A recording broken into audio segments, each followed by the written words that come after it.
Hello mga kapangs! Today's menu is alamang. Alamang po na pwedeng pang-ulam. Ayan po, naglagay na po ako ng bawang.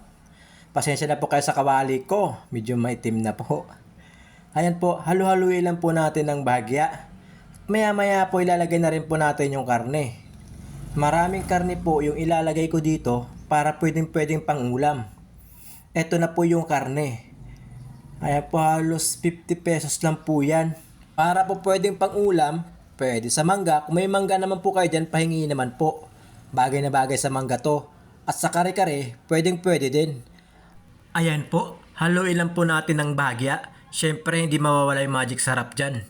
Lagi ko pong gamit yan. Magic sarap, baka naman. At isusunod ko na rin po yung kamatis. Ayan po kamatis, kaunti lang din.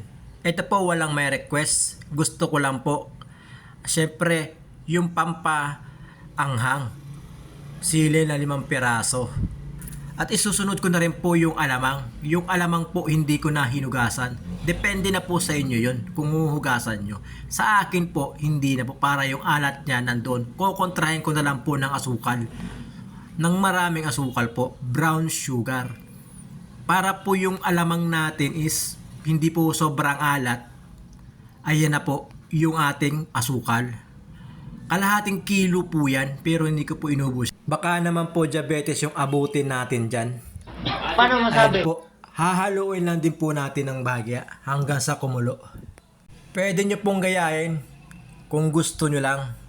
Ito po, pwede po to sa mga pritong isda. Kuha ka lang po ng konti, parang yun po yung pampaalat mo. Yung papa ko po, paborito niya yan. Ito na po, kumukulo na. Ready to serve na po yung alamang natin. Maraming salamat po sa mga bagong followers natin. Comment down below lang po kayo pag may gusto po kayong paluto or yung mga paborito nyong ulam. Para po sa susunod na episode natin is maluto na po natin yan. Yun lamang po at maraming salamat. God bless.